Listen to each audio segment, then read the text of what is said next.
បាទជំរាបសួរពុកម៉ែបងប្អូនបាទវិលមកទ្របជួបជាមួយ admin ម្ដងទៀតហើយនេះជាថ្ងៃទី21ខែ2 2026ហើយនេះ admin បានចេញតម្រុយលេខលោលេខច្បាស់បាទដើម្បីឆ្លងជួនជាប្រចាំថ្ងៃឆៃជួនឲ្យ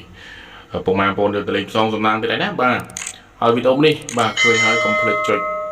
like page ណាបាទចុច like page ចុចសញ្ញាជួសញ្ញាដណ្ដឹងហើយ channel admin ក៏ដូចជា page បាទរបស់ admin ម្នាក់មួយដើម្បីទទួលបាននូវតម្រុយឆ្លងលោច្បាស់ពីខាង admin យកទៅលេងផ្សងសំណាងហើយជារៀងរាល់ថ្ងៃទៀតដែរបាទសម្រាប់ថ្ងៃនេះគឺមានឲ្យពុកម៉ែបងប្អូនលេងបាទក៏មានខ្ទង់10ខ្ទង់50លេង A B C D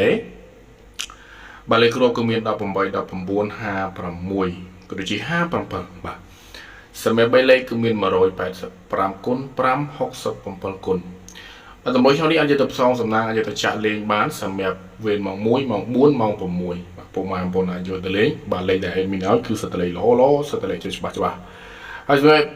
ពុកម៉ែបងប្អូនអ៊ំពូមីងបាទ admin ចង់បញ្ជាក់ថាសម្រាប់ថ្ងៃទី21នេះ admin ចេញមានលក់លេខអូខ្ទង់ណាបាទមានលក់លេខអូខ្ទង់យើងសម្រាប់ពុកម៉ែបងប្អូនដែលចង់បានលេខអូខ្ទង់ដែលចូលចិត្តលេងលេខអូខ្ទង់ហើយសម្រាប់ការលក់លេខអូខ្ទង់របស់ admin គឺហ៊ានធានាលេខអូខ្ទង់គឺច្បាស់ត្រូវ 100% អញ្ចឹងពុកម៉ែបងប្អូនអ៊ំពូមីងដែលចូលចិត្តលេងលេខអូខ្ទង់ឆាតបាទណាបាទឆាតមកទិញលេខពី admin យកទៅលេងបានដែល admin ផុសនៅក្នុង page ហ្នឹងបាទឆាតមក page របស់ admin មកណាធានាលេខដែល admin ធ្វើសុទ្ធតែលេខច្បាស់លេខល្អហើយបាទលេខហេងលេខលៀបហ្មងបាទលេខ admin គឺលេខច្បាស់អូខ្ទង់ណាបាទអញ្ចឹងសម្រាប់ពុកម៉ែបងប្អូនដែលចូលទៅលេងលេខអូខ្ទង់ឆាតមក admin